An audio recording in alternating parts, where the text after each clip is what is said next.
Nah, ini kawan-kawan juga perkembangan sunu yang menggendong buah. Nah, ini kan sununya besar, bonggolnya juga besar nanti keluarnya ini. Saya lagi buat hormon campuran sih namanya ya, hormon campuran yang jika teruji dalam 100 pot berbuah nanti ya saya kembali ke satu bahwa alhamdulillah wa syukurillah kalau saya berhasil ya. Nah, yang kedua bahwa tentu nilai keilmuan jerih payah kita tentu kita akan hargai dengan nilai nominal yang pas, bukan yang sifatnya mencari untung besar-besaran, tidak. Nah, itu adalah pelajaran yang saya kaji selama 20 tahun, menimbang keilmuan daripada apa yang saya baca, kemudian apa yang saya pahami. Nah, apa yang bisa kita perbuat, walaupun saya ini sebenarnya bukan ahli kimia ya, cuma saya nanti akan coba meracik sendiri berdasarkan membaca kedipan mata dengan kurma, dia butuhnya apa, kan begitu. Nah, posisinya kapan. Nah, itu harus diikuti prosedurnya. Kalau posisinya kapan, segala macamnya. Ya intinya di kebun itu satu, bahwa Anda harus mencari bahan genetis yang bagus. Itu syarat utama. Supaya Anda jangan sia-sia. Kalau di sawit itu 25 tahun menanggung dosa atau 30 tahun. Kalau di kurma ini kalau kita bilang 70 ataupun 100 tahun, itulah dosa yang akan sampai tanggung. Yang kedua, pahami klimatologi, agroklimat lah ya bahasanya orang-orang yang baru kenal tuh, agroklimat cerita tahu pun tidak, berdiri di tengah lapangan pun tidak pernah cerita agroklimat. Banyak macamnya agroklimat itu banyak betul yang harus dibahas, tentang cara pembuatan lahannya pun itu agroklimat. Nah, nanti berhubungan dengan faktor-faktor pembatas yang harus kita siasati.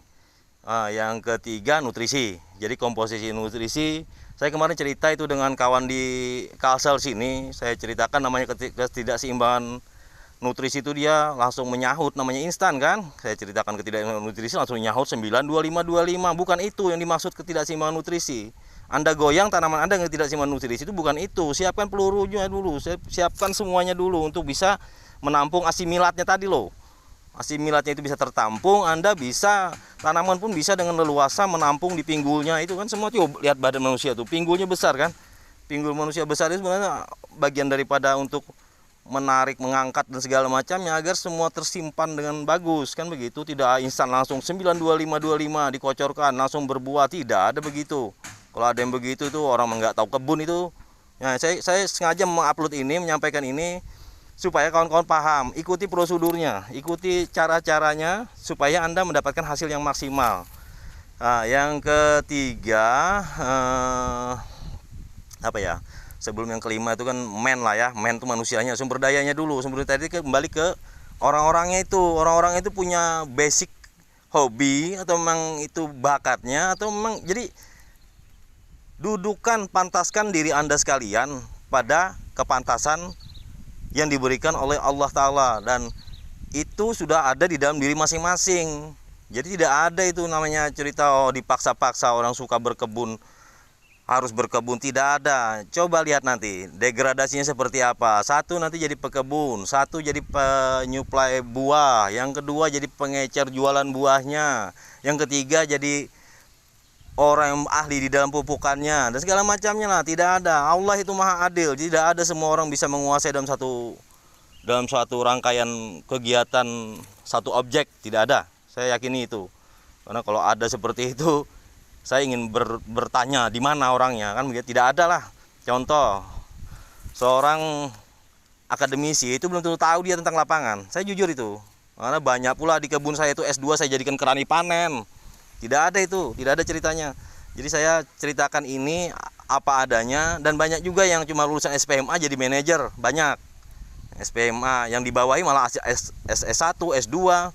Ya karena memang kapasitas, kemampuan berpikirnya, dan yang paling utama adalah kemampuan memecahkan suatu masalah, itu yang paling penting. Dalam seorang orang pemimpin leadership itu harus mampu memecahkan solusi, harus mampu.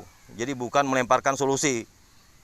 Amati, analisa, selesaikan. Nah begitu. Jadi ini saya upload ya kawan-kawan ya. Jadi bukan saya marah ataupun apa, cuma saya ingin menyadarkan saja. Kalau hanya ingin cuma bermain-main dengan percobaan-percobaan silahkan, tidak masalah saya. Cuma kalau begitu berarti visinya adalah tidak mengejar ketertinggalan, tapi adalah sebenarnya semacam hobi yang tersalurkan. Begitu ya kawan-kawan ya. Mohon maaf jika ada kata ataupun salah ucap. Yang niatannya saya hanya ingin menyadarkan, tidak ada sedikit pun ingin membuat kawan-kawan tersinggung ataupun apa. Karena hati saya ingin kawan-kawan semua mengerti bahwa berkebun itu tidak sembarangan. Banyak dana, banyak pikiran, banyak hal-hal yang kita perjuangkan, kita pertaruhkan. Jadi kalau hanya sekedar bermain-main, ciluk bas, segala macamnya, udahlah. Kita orang kebun 20 tahun nih. Jadi kita hafal betul kalau begitu tidak akan jadi. Kalau begini tidak akan jadi. Jadi harus benar-benar konsep jelas, skema jelas. Jadi begitu ya kawan-kawan ya. Sekali lagi saya mohon maaf jika ada salah kata. Assalamualaikum warahmatullahi wabarakatuh. Allahumma sholli ala sayyidina Muhammad wa ala ali sayyidina Muhammad.